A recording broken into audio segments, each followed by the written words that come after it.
Hello everyone, welcome back to the Topical Hour. Today we're going to rapidly review Star Wars Jedi Fallen Order. And for this review, I'm definitely just going to be calling the game Fallen Order because, come on. So we'll kick off this review with the gameplay, which this is probably the first game that I don't recommend the hardest difficulty on. I know some hardcore players that have played this game are probably like, "You think it's too hard?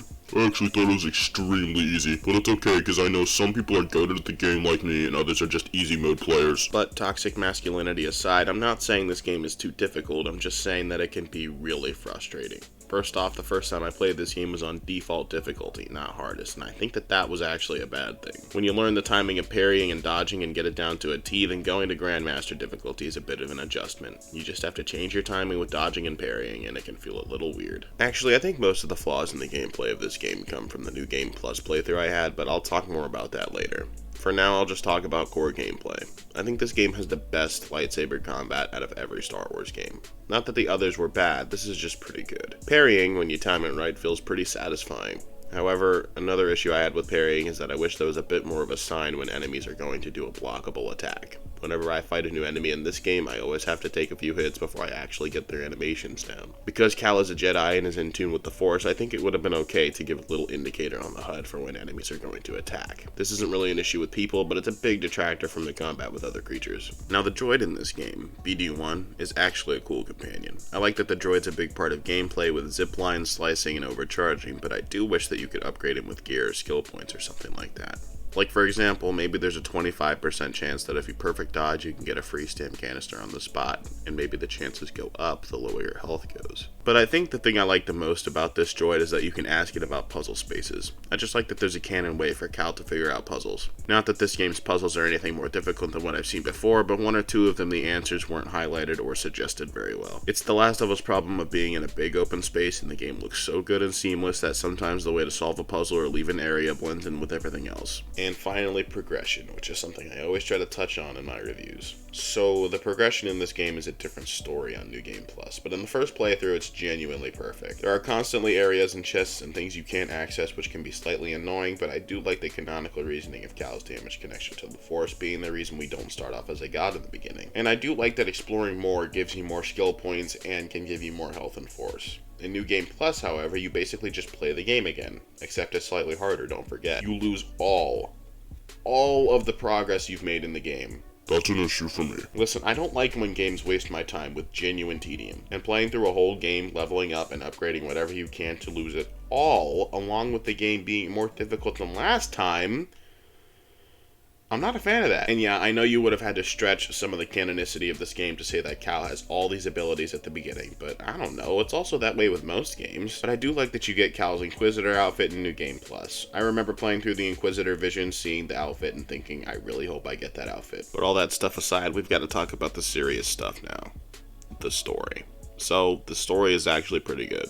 Until the end. So the plot of this game is that Cal Kestis is a guy who survived the Order 66 purge at the sacrifice of his master. He basically blames himself for the death of his master, Jaro Tapal, which is the main reason his connection to the Force was damaged. So fast forward later in time and he's a junker making money from scrapping. After a pretty close scrape with the second sister who is trying to eliminate the remaining Force sensitives of the galaxy, Cal gets away with the help of two people. One being Grease and the other being a former Jedi, Seer Junda. They both take Cal to Bogano, a place under the Empire's radar, and Cal finds a droid named BD-1. But, and this is probably more important, on a holocron he also finds the names of all the Force-sensitive children in the galaxy, and this entire game is basically just a cat and mouse chase of Cal trying to find a way to get to the children on the holocron, along with the Inquisitors and the Empire trying to thwart him. So, into the praising of the story, I do like that you can choose to go linearly and just force your way through the game, but it is better to go slow and revisit places you've been for puzzles and areas that you can now unlock. However, I do have to knock the navigation of this game. The map is good, but I wish it was a little less frustrating.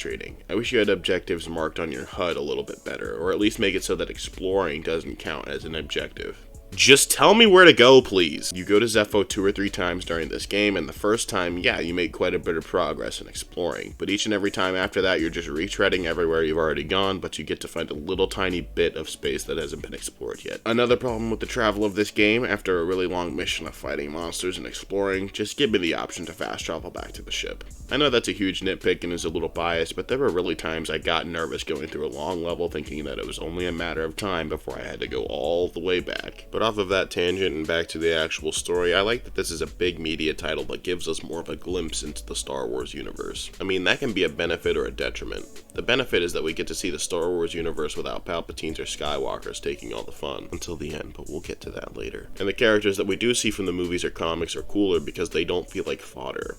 That was the issue with Luke Skywalker being in The Mandalorian. However, the problem with it being a smaller scale story in this game is that we definitely would have heard about a dude named Kestis if we single-handedly restored the Jedi Order only a decade or so after the Clone Wars. So we know that no matter what happens in this game, whether the Empire gets the holocron or not, we're not going to reach the Force-sensitive children.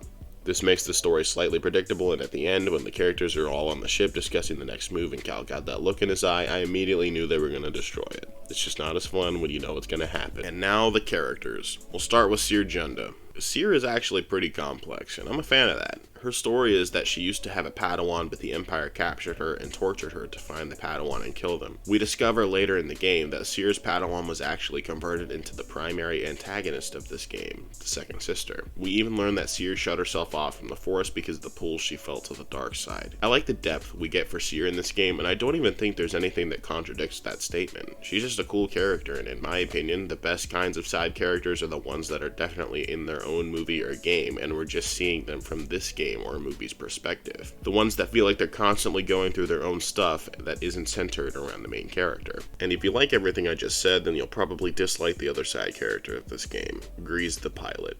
I really feel like they completely finished the game and then they had someone test it and they were like, yeah, there's not really a lot of depth to Grease. And then they just added random lines to try and change that. It's hard to give an example of this, but the best I can come up with is a conversation Cal has with Grease where Cal thanks Grease for being able to fly through a very difficult storm.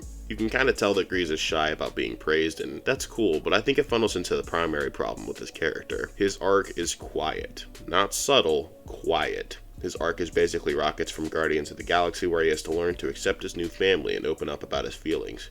I like this, but we need to tune it and make it a bit more different from Rocket's and let it shine a bit more. But at the same time, it's also a bit too obvious. It's pretty hard to get this across, but it's basically just that his arc is non-existent and then it's heavy-handed and uninspired. And now, the main character of the game, Cal Kestis. I think I'd argue that Cal Kestis is the nicest Jedi we've had so far. I mean it. Luke Skywalker, he was kind of a turd in the first movie. Obi-Wan never really seemed to enjoy himself. Qui-Gon, he didn't really have enough character traits to be considered nice. These are going by movie rules, by the way. We all know Ahsoka's the nicest in terms of canonicity, but Cal is just a nice guy. He's nice to a droid, BD-1. He's nice to Grease. He's a bit hard on Cere at the beginning, but it's mostly because he doesn't trust her and she lied anyway, so that's fine. He even befriends Marin, someone who originally tries to kill him. I know that it's easy to see his character as a little bit bland, but if you pay attention to the way he treats others, you can see that he's a good person. I just think some of the in-game downtime without dialogue makes him feel like more of a caricature at times. Otherwise, I like him as a main character, and I acknowledge that he's bland at times, but he shines when he needs to,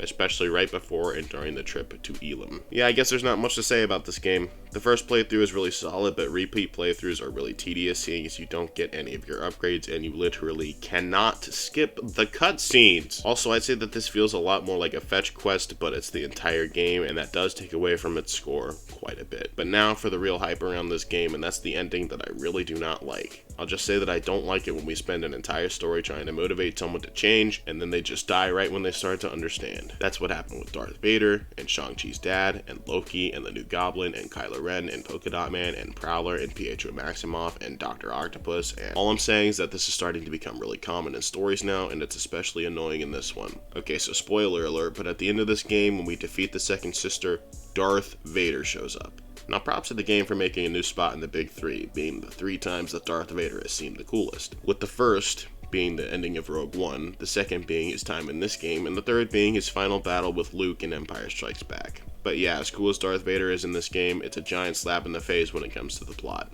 Not only is Darth Vader not mentioned a single time throughout this game's story, but he literally kills the second sister without missing a beat. And it just makes the rest of her story feel so pointless. It's like a way less tasteful version of Starkiller from the Force Unleashed games. And then he force pushes Cere into the lava below, which we later learn she survives. But if you thought I could give you a reason for her survival, I could just say the same thing that the writers of The Rise of Skywalker said.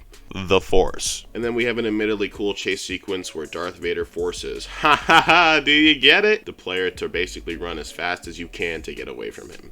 As the game explains it, so many people have attempted to fight Darth Vader and that it would be like giving up to even try it, which is cool. But then Seer comes back out of nowhere and helps Cal escape, and the crew, including Marin, decides to try to destroy the holocron once and for all to keep it out of the Empire's hands. I guess my main problem with the ending is that Darth Vader killing the second sister invalidates her arc pretty completely. I just didn't really care when she died, and like I said before, the holocron somehow being destroyed, or at least not used, was pretty predictable. But this review is getting a bit longer than I wanted, so I'll just cap it off here and give this game a 4 out of 10. The main problems are just gameplay mechanics that are frustrating but not necessarily bad, and my god, I didn't mention this earlier, but the load times are insane on PS4, especially from the time you open the application to reaching the main menu.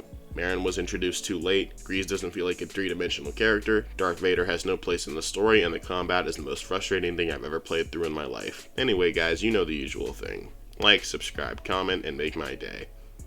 Or not, that's fine. Play nice, people.